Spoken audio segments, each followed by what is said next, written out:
Hello, this is Jin from Next Level Commander, and today we have a Final Fantasy Commander deck, the Collector's Edition. The cards in here are beautiful. Once I open it, I think you'll understand why I bought the Collector's Edition. But today we are not just opening the cards, we are taking a look at the deck and evaluating the cards, and we're looking to make some cuts and replacements to level up this deck. Because in Magic Commander, there are actually 5 brackets now that represent different power levels, and usually a pre-con deck like this is bracket 2.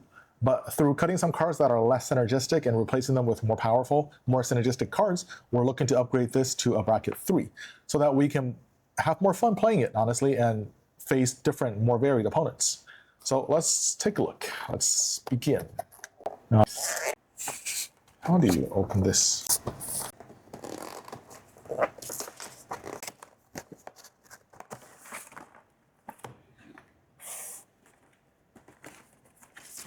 Okay, we've got a deck box and this rack here with the deck. Well, what is this? This is the Collector Booster Sample Pack. We will open this in the end. But we also have some like emblems, tokens kind of thing, and how to play. Sweet. Okay, let's go straight to the deck itself.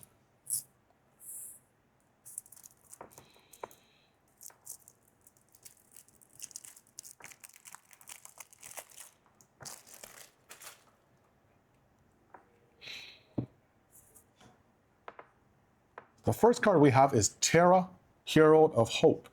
At the beginning of combat, on your turn, mill 2 cards Terra against flying until the end of turn.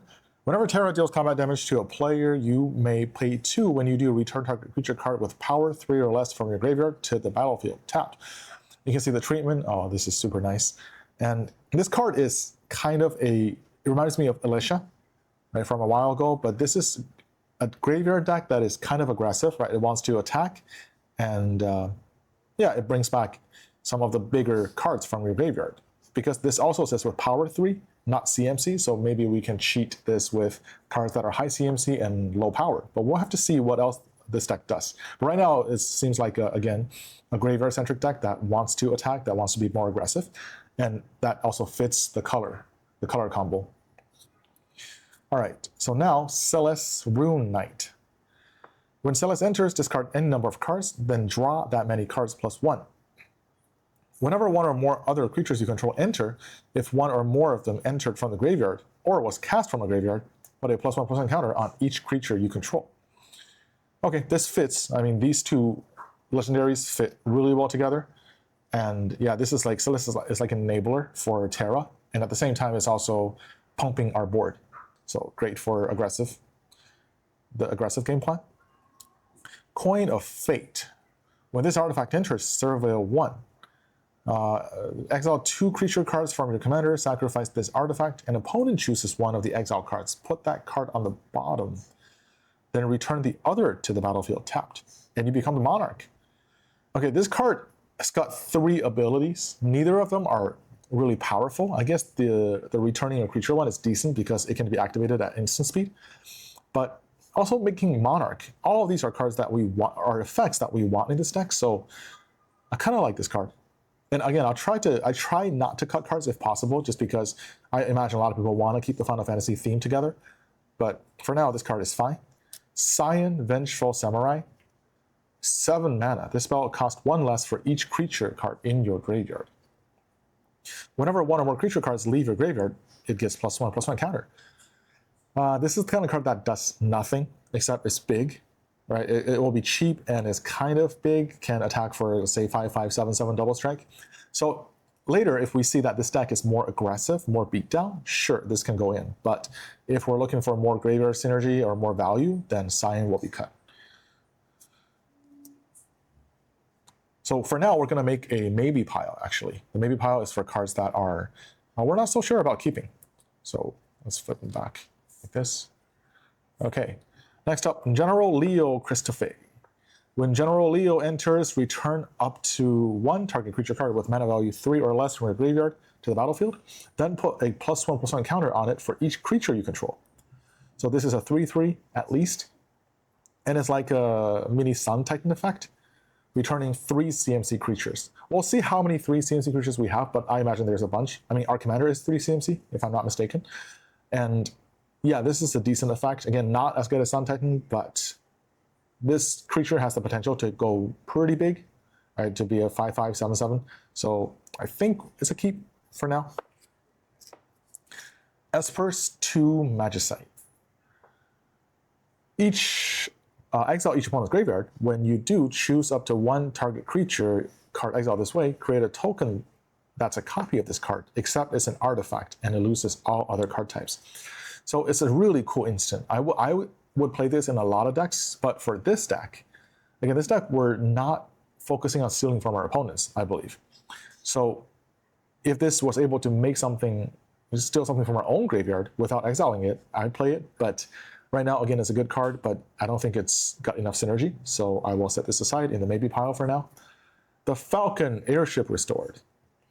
I opened a lot of these yesterday in the collector's booster box, but it's a great card, right? When it deals damage, you may sacrifice it, you can return, then you can reanimate a creature. And this is only 3 mana, so it's pretty good value if you hit someone. And also, you can spend 5 mana to return this card from your graveyard to the battlefield tapped. So if you mill this and you just activate this ability, it's pure value. And crew 2 is reasonable. So again, the vehicles are kind of, I feel kind of out of place in this deck, but the abilities do synergize well, so we'll keep this for now. Interceptor, Shadow's Hound. Menace, assassins you control have menace. Whenever you attack with 1 or more legendary creatures, you may pay 2 and a black. When you do, if you do, return this card from your graveyard to the battlefield tapped and attacking. Again, this is like the airship where you can mill this and you can bring it back, but it's what? It gives Assassin's Menace and it's a Menace 4/3. Because this is kind of an aggressive card, but at the same time, it feels like almost an Aristocrats kind of card, which I'm not sure this deck is doing. And yeah, you can return this tapped and attacking. How many assassins do we have? Do we have a bunch of assassins that this enables? Not really. I think we'll have to see on this one. We'll put this in the maybe pile. Rejoin the fight. Mill 3 cards, then starting with the next opponent. In turn order, each opponent chooses a creature card in your graveyard that hasn't been chosen. Return each card chosen this way to the battlefield under your control. So you mill 3, and then you return, in a 4-player game, the 3 worst creatures in your graveyard. For 6 mana, I think it's reasonable. It's not the best reanimate spell, but it does fit in this deck, and it can be pretty good. So yeah, we'll give it a pass. Shadow, Mysterious Assassin. Death Touch, 3/3. Whenever it deals combat damage to a player, you may sacrifice another non-land permanent. If you do, draw 2 cards and each opponent loses life equal to the mana value of the sacrificed permanent. Again, I'm not sure this deck is a kind of an Aristocrats deck. It can work because, again, your commander is reanimating from the graveyard, but what are we going to sacrifice? If we can make a bunch of tokens, sure. If we can have a lot of creatures that are like Bloodghast-esque creatures. And Interceptor, oh yeah, this is his dog. I just realized. But Interceptor, the cost is not cheap, right, to return it. So I'm not so sure here. I'll put Shadow again in the maybe pile. If we turn out to be more tokeny, more aristocratic, then this will come back in. Siegfried, a famed swordsman. 4 mana, menace. When he enters, mill 3 cards, then put X+1 counters on Siegfried, where X is twice the number of creature cards in your graveyard. Now, milling is nice because it enables our commander. And how big can this get? It can get pretty big. Big dumb. So where do we put the other big dumb? In the maybe pile? So yeah, we'll also put him in the maybe pile if we are aggressive. If we are about the beatdown, then he will go in the deck. Gao, Feral Youth. Whenever Gao attacks, put a +1 counter on it. At the beginning of each end step, if a card left your graveyard this turn, Gao deals damage equal to its power to each opponent. So it's fairly aggressive, but also synergizes with our commander and our graveyard strategy. So this is the kind of card that we want to keep. Go-Go, Mysterious Mime. At the beginning of combat on your turn, you may have Go-Go become a copy of another target creature you control until the end of turn, except its name is Go-Go. If you do, go and that creature each get +2/+0 and gain haste until the end of turn and attack this turn if able. It's nice because you can copy your commander, copy a legendary, and pump each other. And this card is quite aggressive, but it has no graveyard synergy. Yeah, it's just an aggressive card that gives haste. I think it's just on power alone this goes in because it's a really powerful card. Unlike cards like Siegfried, where our deck is not doing it, this card is not really justifiable on power alone. Meanwhile, Go-Go is aggressive, and it's, again, getting double triggers from our commander just feels amazing. And this is, I think, maybe one of the best cards we've seen so far. So we'll keep it in for now. Sabin, Master Monk.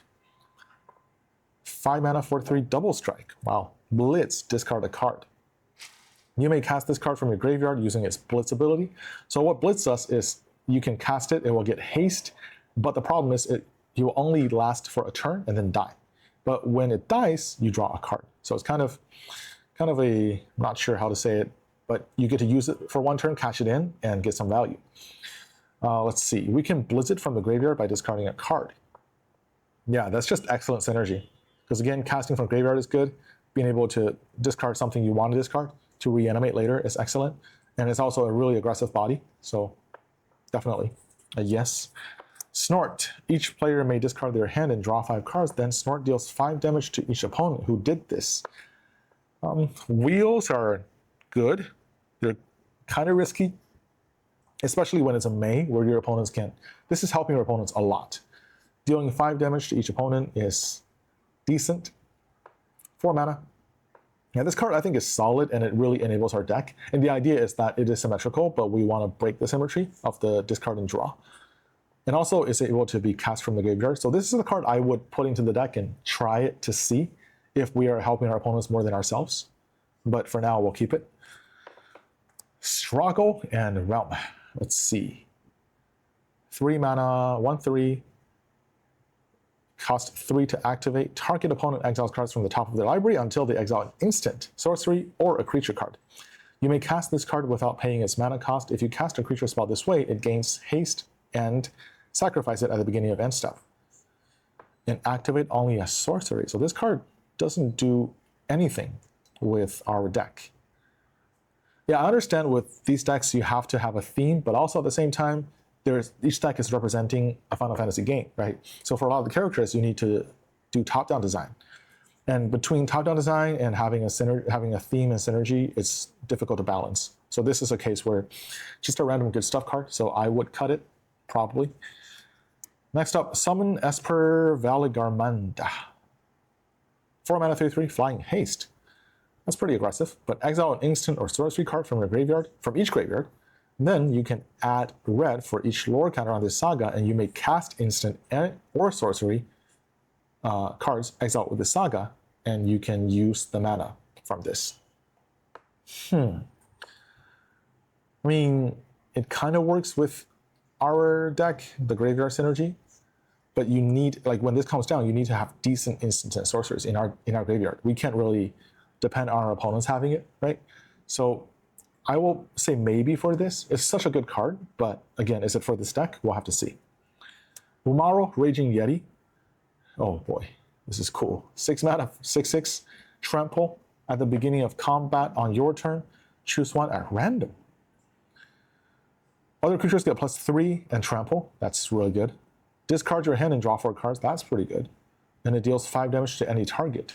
Yeah, all 3 modes are pretty good, except maybe the number 2 when you don't want to discard your hand. And it does that. But that's kind of the fun with the chaos. And again, all abilities are synergistic with what we're trying to do. So yeah, I want to keep this in for now. Benon, the Returner's Leader. This one we also opened yesterday. Once during each of your turns, you may cast a creature spell from among the cards in your graveyard that were put there this turn, from anywhere other than the battlefield this turn. And whenever you attack, you can pay 1 to loot, to discard a card and draw a card. Yeah, 2 mana. It's a bit aggressive. The cost is aggressive, but not the body. And although it's whenever you attack, so any creature, he doesn't have to attack, and being able to cast something, it's like paying 1 to loot, and then it's basically paying 1 to draw a card every turn, right? it's cool, it's synergistic, but I feel like it's not quite impactful for what we want to do. It's too slow, and yeah, the ability, when you drop this on turn 2, it's not really an aggressive start, is it? You don't really want to pay the 1 next turn because you want to cast a 3-drop, and you're not pressuring anyone's life total with a 1/3 body. So I don't think this card does enough for our deck. And we got tons of mill, cycling, discard, so I don't think we need this. Maybe. Edgar, Master Machinist. Once each turn, during each of your turns, you may cast an artifact spell from your graveyard. If you cast a spell this way, that artifact enters tapped. When Edgar attacks, it gets +X/+0, where X is the greatest mana value among artifacts you control. We are not an artifact deck, as far as I can tell. We got 1 artifact, that's decent, but are we going to be able to get 1 artifact a turn to cast? We will have to see. I doubt it. This is another one of those, I'm guessing, top-down designs that they try to make it fit into this deck, but in practice, it's not working too well, from what I can tell. So maybe. Kefka, Dancing Mad. During your turn, Kefka has Indestructible. Oh, this is 7 mana. Wow. At the beginning of your end step, exile a card at random from each opponent's graveyard. You may cast any number of spells from among the cards exiled this way without paying their mana costs. Then each player who owns a spell you cast this way loses life equal to its mana value. Again, this is working with your opponent's graveyards. You can cast spells from your graveyards and then they lose life. This is such a cool card. I want to play it, but again, we want to do synergy first. Again, we'll see how many cards we're cutting. This might, again, if I have to keep a card that is not so synergistic with the deck, this will be it. But we'll have to see. Lock, Treasure Hunter. Lock can't be blocked by creatures with greater power. Whenever Lock attacks, each player mills a card. If a land card was milled this way, create a treasure token. Until the end of turn, you can cast a spell from among those cards. So this guy is a thief, and very easy to, it's really easy for you to get through to an opponent with this evasion. And each player milling 1. If you mill a land, get a treasure, and then you can cast the cards you steal. Not entirely synergistic, but it's got the stats to reanimate that we can reanimate with our commander. And it does the milling, and the treasure is nice. So I'd say overall this card is decent. Yeah, again, we are prioritizing lower cost and more aggressive creatures because that's what our deck seems to be doing. So it's in. Mog, Moogle Warrior. 3 mana lifelink, Dance. At the beginning of your end step, each player may discard a card. Each player who discarded a card this way draws a card. If a creature card was discarded this way, you create a 1/2 white Moogle creature token. Then, if a non-creature card was discarded this way, put a +1 counter on each Moogle you control. So you can discard the creature because most likely your opponents will be discarding non-creatures. So the ceiling of this card is that every turn you play this, right, at the end step, you're creating a token. And they are what? How big are they? They are both, wait, put a counter on each. Yeah, so they are both 2/3s. So 3 mana, you get 2/2/3, 2/3 lifelinks, and you get to loot. I think that's aggressive enough because it will continue to grow the turn after and the turn after. You will have a 2/2/3s, and then next turn you will have 2/3/4s and a 2/3. And meanwhile, you're fueling your graveyard. You're helping your opponents a little bit too, but I think it's decent. Setzer, Wandering Gambler. When Setzer enters, create the Blackjack, a legendary 3/3 colorless vehicle. Okay, whenever a vehicle you control deals combat deal damage, flip a coin. Whenever you win a flip, create 2 tapped treasure tokens. Yeah, this is a cool card, but not for this deck. It's not made for this deck. Holy, what is this? The Warring Triad. Flying Trample Haste, 3 mana, 5/5. As long as there are fewer than 8 cards in your graveyard, the Warring Triad isn't a creature. Tap to mill a card, target player adds 1 mana of any color. Wow, is this like the best mana rock you can make for this deck? Yeah, this is sweet. It's just a 3 mana rock, and yeah, you can mill yourself, and in the end you have a decent payoff. Yeah, I like this a lot. I like this a lot. Oh, now reprints. Sun Titan. What? This is, wow, this art. I wonder what character this is. But yeah, Sun Titan, I mean, it's a staple from 15 years ago, but even now I think it's pretty good. I think it's good enough just because when you mill yourself, you can get lands, you can get small creatures, and Sun Titan will be a constant stream of value for your deck. And it's just so cool. It's hard to say no to this. Yeah, we're putting this in. Tragic Arrogance. That's a reprint, an excellent board wipe. And this card, I think you play it, even today, there's no board wipe like this where you can keep something, your opponents can keep something, but chances are what you let them keep is garbage. The key here is that you are the one picking what they keep. So as a board wipe, I think this is solid. Archfiend of Depravity. This is a, yeah, this is, I think they keep trying to put this into precon decks, but this card is just not good, I think. You have a 5-mana 5/4 demon, and basically your opponents can keep 2 creatures and then sacrifice the rest. Like, who needs more than 2 creatures usually? Right? If you're going wide, sure, but for most opponents, 2 key creatures is what they need, and sacrificing the worst one is not that bad. And there are way better effects if you want to clear the board, right? So I think Archfiend is like the first card I cut from each precon, which is unfortunate because the art is sick. But we'll continue. Whoops, this is a maybe. Reanimate. Oh, Reanimate reprint. Yeah, this is one of the best reanimation spells in the game, and definitely fits our deck. Rise of the Dark Realms. This is a win condition. Yeah, one of the better win conditions. Just gets all creatures from all graveyards. You're not milling your opponents too much, so this is not as good, but it's still really powerful if you get to that 9 mana. And again, if you're playing graveyard decks, you got to play the payoffs, right? This is like one of the payoffs. Sepulchral Primordial.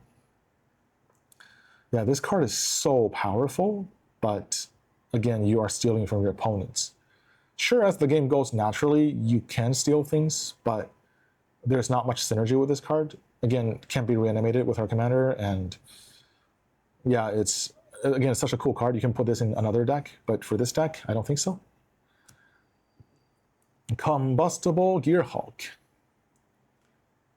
When it enters, an opponent can let you draw, otherwise you mill yourself and boom them for damage.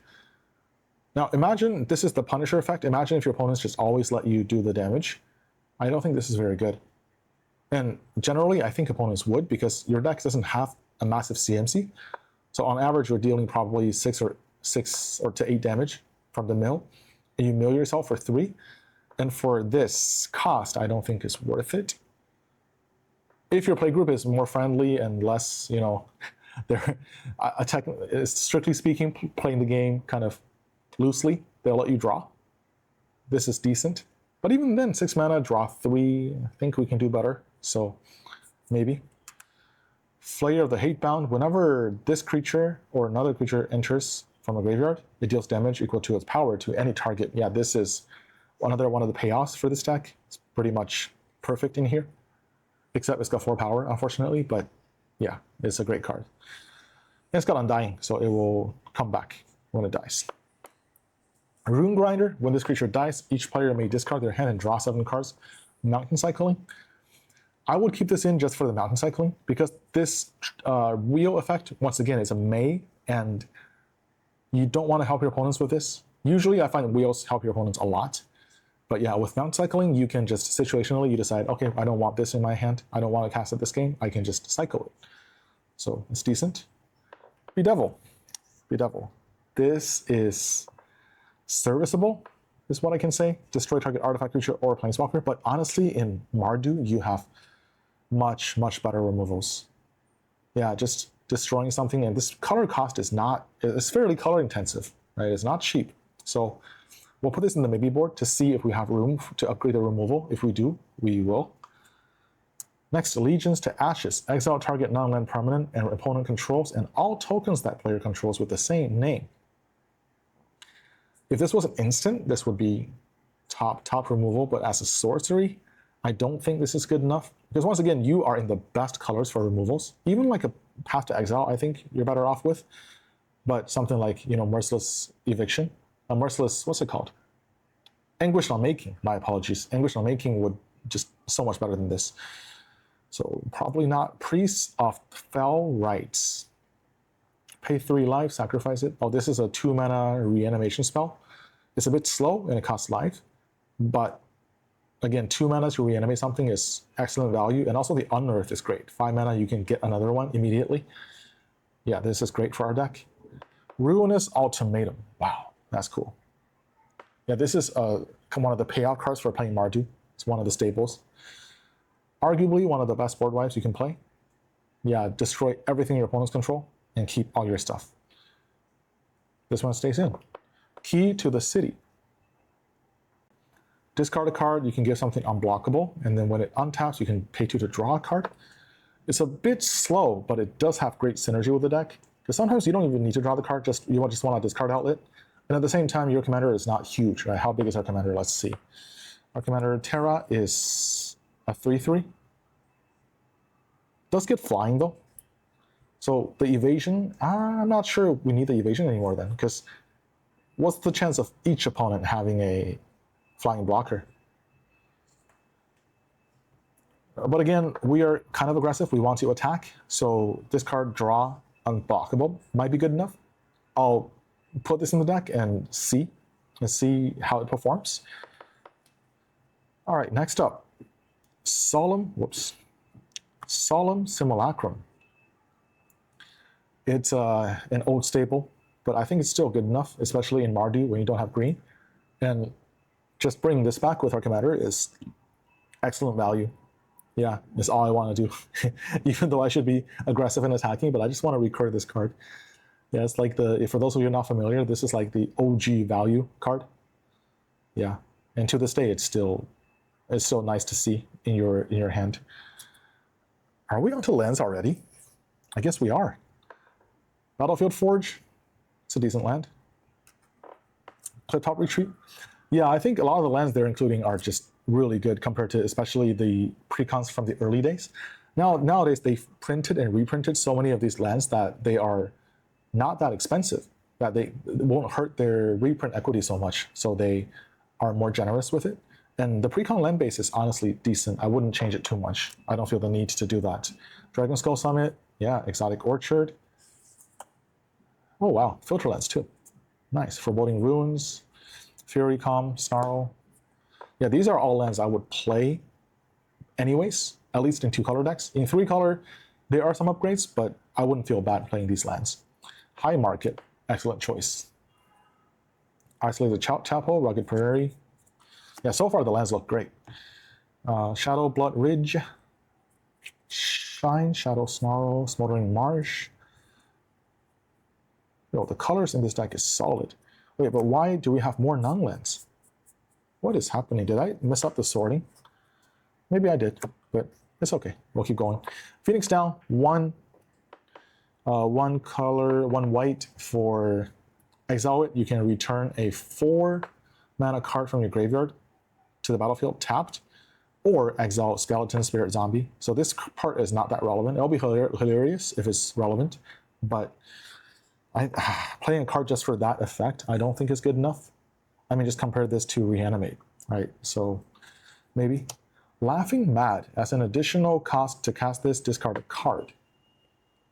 Draw 2 cards. Flashback. Yeah, that's pretty good value. Excellent enabler. Angel of Ruins. It's got plane cycling. When it enters, exile up to 2 target artifacts or enchantments. We don't have a lot of big reanimation effects, so if we cycle this is basically stay in the graveyard. But the body, I think, is quite relevant. Being able to, again, this is 7 mana, 5/7 is excellent rate. And early game, again, if 7 mana is too far out of reach, you can just cycle it for a land. So this is, yeah, I think overall an excellent card. Palace Jailer. When this creature enters, you become the monarch. When this creature enters, exile target creature until you lose monarch, until an opponent becomes the monarch. This is great in Legacy, but not in Commander, just because it's much easier for them to take monarch from you than to remove a creature. So this is worse than like an Oblivion Ring effect. And Monarch is nice. We like Monarch, but there are way better cards for giving Monarch, so we will not include this. Morbid Opportunist. Whenever 1 or more other creatures die, draw a card. we are not killing our own creatures, at least not with what we've seen so far. We saw one card that can sacrifice, but aside from that, we're not really triggering this ourselves. So we have to rely on our opponents triggering this. I don't think that's super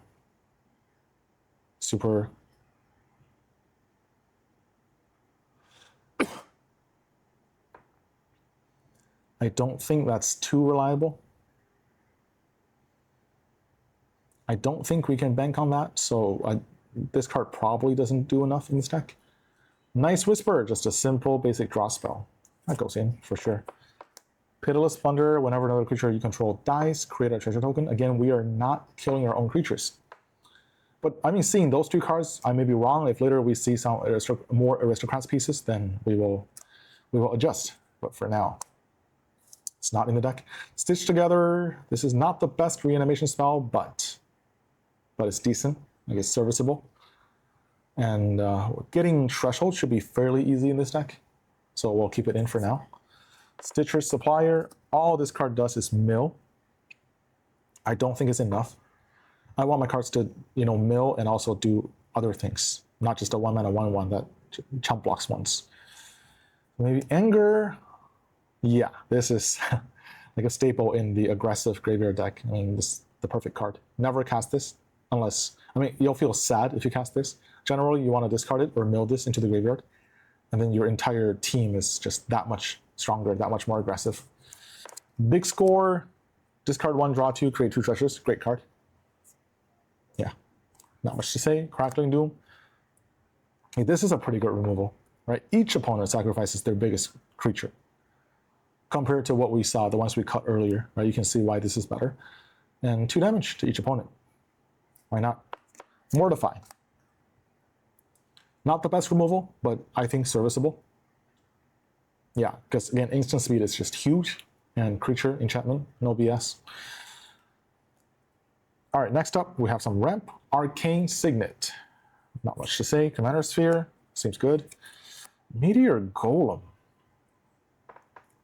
7 mana when it enters, destroy something. It's a 3/3, so it works with our commander. I'll feel really good to bring this back over and over. We don't have a bunch of sacrifice effects, but it looks like we might have to add some. So the Meteor Golem, we'll keep it in for now.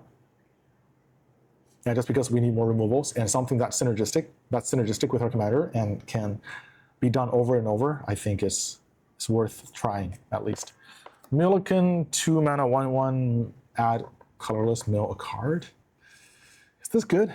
I'm not sure how to evaluate this card. I don't think it's excellent, but getting this on turn 2 is pretty nice. You enable your entire strategy. You can mill, add some mana. So it would be really nice to see this in the opening hand. So I'll keep it in for now, but I suspect this will be one of the first cuts when I find something better. Mindstone, cool card. Soul Ring. This is, wow. What is this ring? Is it a Magicite? Yeah, I wish I played more Final Fantasy again so I can appreciate these cards more. Swiftfoot Boots, beautiful. Talisman, excellent. Talisman. Only 2 of them? Really? We'll see. Wayfarer's Bauble. That's a lot of ramp, honestly. How many pieces of ramp do we have? Let's take a look. 2, 3, 4, 5, 6, 7, 8, 9, 10 pieces of ramp. Okay. It's fine. Ash Barrens. Okay, more lands. Demolition Field. It can destroy a special land. It's not the best land destruction effect, but again, we need it. People are playing crazier and crazier lands nowadays, and we need something like this to keep them in check. Evolving Wilds, I don't think we play. Although, filling our graveyard, we do have some payoff, like Sun Titan, for example. Okay, we play it. Yeah, there's enough synergy. And no way they would include the fetches in here. And we're not going to recommend fetches in our upgrade guide. We'll try to have a budget. So now we have some lands that we might cut. Geothermal Bog. This land enters tapped. It's got basic land type, but it's just not good enough. I would cut this, but right now I want to save our upgrade slots for non-lands. So for now, we'll keep it in. But honestly, let's see how many basics there are. I think replacing these with basics would just be better because you don't have that many basics. You're probably better off with basics compared to these cards. Nomad Outpost, again tapped, but it's 3 different colors. So this I'll let it go. But entering tapped, making 2 mana, and having, even though it has basic land types, but it's not really relevant in this deck. So yeah, this I think I will keep. Path of Ancestry. Do we have a lot of tribal stuff? Let's take a look. Human, vehicle, human, wizard, human. Okay, I think that's reasonable. Yeah, Mugo, god. I think that's reasonable. Again, even just scrying once from your commander is kind of okay, but if you scry twice, I think it's paid for itself. So also it makes any color. Yeah, definitely.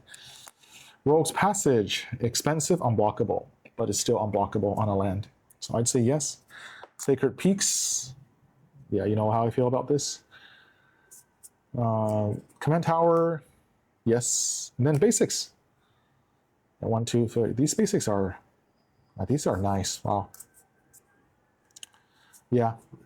See, at the same time now, I don't want to add more basics just because I want to keep them this art. If we add basics, we'll have to add something different. Or if you go really deep, you gotta go buy some basics. Some of these basics and add them in. But yeah, this is nice. Wow. The Blackjack. Okay, now we're on to tokens. Copy, copy, copy. Treasure, treasure. Okay, and that is the deck. Let's take a look at how many cards we put into the maybe pile. 1, 2, 3, 4, 5, 6, 7, 8, 9, 10, 11, 12, 13, 14, 15, 16, 17, 18, 19, 20, 21 cards. Just over 20. But there are a few cards in here that I actually, after seeing the whole deck, I want to return.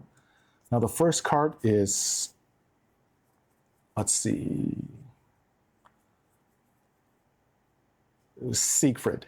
Yes, because we are a big dump beat down deck. It is confirmed. And this is a big dump beater that fills our graveyard. So for sure. Shadow, still no. But Cyan is, again, doesn't enable our strategy, but does synergize with it. It gets cheaper. You know, dropping this for, say, 3 or 4 mana and having it be, I don't know, easily a 5/5, I think is reasonable, solid. Can win games for you. And for everything else, we'll take a closer look after I sleeve everything. Okay, this is where we look at some cards we add. So we ended up cutting 19 cards here. We will add in 19 cards. But before that, I remember this. I forgot to open it earlier, so I will open it now. Collector's Sample Pack. Let's see what's in here. Nice. An add card. Okay. We got Summon Ixion. Oh, this is cool. And Heidegger. This is, okay. Cool cards. But for now, we're going to focus on the deck itself. I've separated the cards by function. We have lands, removals, and that. So lands, starting with lands, we got 37. Yeah, I think this is fine. Maybe a little bit low, but our deck is also pretty low curve, so it's okay. I don't like the tapped ones, where are they? These ones. But we'll keep them in for now because we want to focus on the change on non-land cards, because those changes will be a little bit more impactful. So for non-land cards, we're starting with this pile, which is the cards that help us fill our graveyard. We have 10 pieces here. I think that's solid. We do want more, but the cards in here are pretty good. Yes, because this is kind of the main strategy of the deck. Nothing like this pile, the pile that recurs, won't do anything without this pile. So we want to add more here. And the recursion pile, fortunately, our commander does a bit of both. It kind of fills our graveyard and does recursion. So this one card can count towards both piles and multiple cards because, again, it's our commander. And we've got 1, 2, 3, 4, 5, 6, 7, 8, 9, 10 cards here as well. 10 cards that bring stuff back from graveyard or does recursion. Yeah. Next up, spot removals. Spot removals and board wipe, actually. 4 spot removals and 2 board wipes. I think this number is a little bit low. I will add 2 to each. Yeah, 2 to each. And once we're done with that, this is ramp. I miscounted earlier. We have 9 pieces of ramp, which I think is more than enough for this deck. Again, our curve is not that high. So 9 pieces of ramp and also random good stuff. So beaters, payoff, just really good creatures with 2 power. And yeah, big dudes and some draw spell. So Now we will add 19 cards to the deck. So starting off, we'll start with the recursion cards. So first of all, Living Death. This is like the ultimate card, the payoff for graveyard decks. When you need a board wipe especially, you can just pull this off and bring back 5 to 7 creatures from your graveyard. And it's so much value. I mean, it can backfire. You won't always want to cast it, but when you do, it's so good. Next up, Karmic Guide. Now this is excellent because it is 2 power and it can bring back any of the larger creatures. So with your commander can bring back, Terra can bring back Karmic Guide, and Karmic Guide can bring back anything. And it's got an echo cost, which means it will sacrifice itself at the end of the next turn it comes in. And if you don't pay the echo cost. But that's actually an upside because being able to dump itself into the graveyard isn't something that a lot of creatures have. And we don't have a ton of sack colors in this deck. We're not going into that direction. So Karmic Guide is actually perfect for this deck. Yeah, it goes into this pile here. These two. And Marshal's Anthem. This is one of the most efficient reanimator spells. You pay 4 for an Anthem, and after that, every 2 mana gets you a creature back. No finality counters, no catch, you just give them back. And they all get +1/+1. So all these abilities are extremely relevant to our strategy, to our game plan. So this goes in. And Alicia, the original Terra, kind of, the OG Terra, where it has a very similar ability, but only brings back 2 power creatures.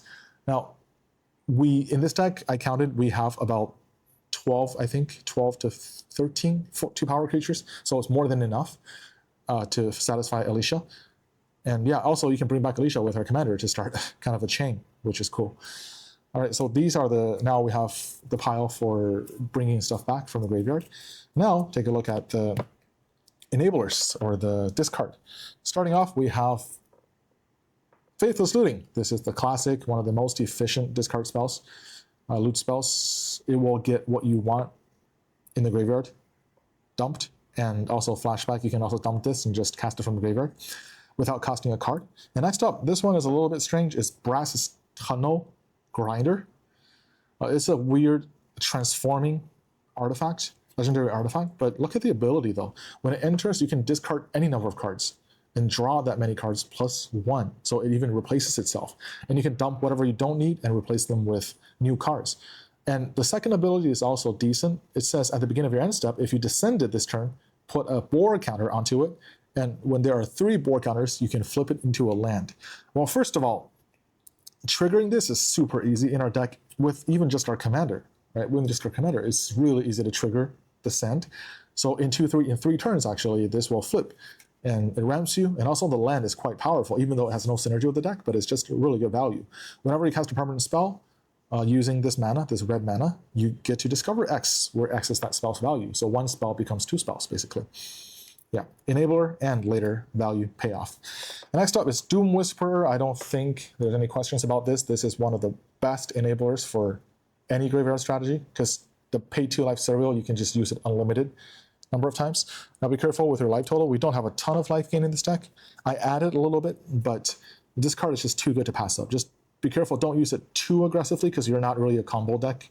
And so we have to maintain a life total while we beat down our opponents. And next, Buried Alive. Not much to say about this one. You straight up search for the 3 best targets into your, and dump them into your graveyard. And your commander can reanimate them immediately. Yeah, just pure value. Next up, let's take a quick look at some removals and board wipes. So the removals I added are, number 1, Accursed Marauder. Now this is the premium, like the top flashback Marauder effect now, because it's 2 mana, and it has to be non-token, so this is just an upgrade.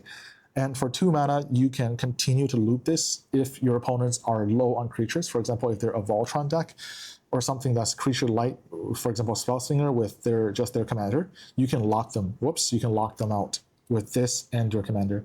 And I think for a deck like this, we need such an effect. Maybe even more if you find them to be really, really powerful in your meta. And removal. Next up is Generous Gift. This is just one of the best removals out there. Again, instant speed is so important and being able to kill anything. So we have that here. And next up is board wipe. The best red board wipe, without a doubt, is Blasphemous Act. And this is not too expensive now. It used to be a little bit expensive, but now, thanks to reprints, I think this can be bought fairly cheaply. and the effect is so good. What's great about this is you can usually pay 1 mana to cast this. Usually when the board is worth wiping, this is 1 mana, and you will be the first to rebuild because you're not tapped out like with other board wipes. So Blasphemous Act. And next up is Fumigate. Because in our deck, we pay a fair bit of life, and also we are aggro, we're kind of aggro, so we are beating people down, and we should expect backswing. And Fumigate is the board wipe. You pay 1 more mana than Wrath of God, but you gain 1 life for each creature destroyed this way. So you can easily gain up to 10 life. And sometimes when someone's playing, for example, tokens going wide, this can just bring you above 40 easily. So this is one of my favorite board wipes that a lot of people don't play. Removals and board wipes are done. And next up is some of the good stuff. We'll start with just random good stuff. Cards that work well with our deck, with our commander. Aurelia, the War Leader. Now, first you will notice that it is 3 power, so this can be brought back by our commander, and it is 6 mana, and the ability is ridiculous. Sure, it might not trigger; it doesn't trigger when you first bring it back, but once you start attacking with Aurelia, all of your combats are doubled, and this is the kind of finisher we need to close out games. We need to kill 3 opponents. It's not easy. Aurelia will help you get there. This goes into this pile here. Next up, Sister of the Undead, another, the same stats as Aurelia, basically. 6 mana, 3/4, so perfect for our commander. And this is another card that reanimates, so I should actually put it in this pile. Yeah, the card that reanimates and brings stuff back in a kind of a backup plan to our commander, but more aggressive because the creature enters tapped and attacking. So yeah, I'll put this in this pile, actually. Next up is Commissar Severina Rain. This is from another collector commander deck from the Warhammer set. And this has great synergy with her deck because it's aggressive, it gains its life, and when you attack with creatures, Commissar can drain our opponents. And at the same time, it's a sack outlet. We do need some sack outlets. We barely have any, but sack outlets can be super useful just because if you want to re-trigger some of the ETB abilities, you want to reuse some creatures, you can sacrifice them to get value and then bring them back with our commander. So this fits pretty well. And next up, Disciple of Bolas. Yeah, another kind of sack outlet, also reusable if you can kill this. What's great about this is you can sacrifice any creature. We have some pretty large creatures, right? We sacrifice them, we convert them into card and life. And if we need it again, we can just bring this back with our commander later on. So again, a much needed effect, card draw, life gain, and sack outlet, all in one. Next up is 2 protection spells, but one of them is a finisher. The first protection spell is Flawless Maneuver. Yeah, a free protection spell is invaluable just because in our deck we want to tap out, right? Because we are aggressive, we are playing proactively. But when we do that, we can get blown out by just a simple board wipe. But with this, we can actually blow our opponents out. If they're holding their board wipe, just waiting, thinking that it will resolve and they will survive, you cast this, and the next turn you do something like Aurelia, and they're just dead, and you can catch them by surprise. And that's how aggressive decks win games, actually. So, and here, this goes here. And next up, Achroma's Will. This is, I believe, the most expensive card in this pile. It's about $15. But this is just so powerful, so ridiculously powerful. It's a protection spell, but when used proactively, giving your creatures protection from all colors, flying, double strike, lifelink, this card by itself will win any race. Yeah, once you resolve this, you will not lose a race, unless your opponent has one of these 2. Yeah, not much to say. A beautiful finisher. So yeah, we have a deck. And 100 cards, pretty well balanced, synergistic, and I think you can, again, take this to a bracket 3 table and do pretty well. So this is our opening and upgrade guide to our Revival Trance commander deck from Final Fantasy. This deck looks really fun. I look forward to playing it, and I will do the same for the other 3 decks. I have them here. I'll show you real quick. This is the Cloud deck. What's it called? Limit Break, and we have, Science and Spellcraft. And lastly, Counterblitz. So we'll do videos for these, and if you like this video, please subscribe and like to not miss future videos. And if you have any suggestions, please make a comment. Thank you. I'll see you soon.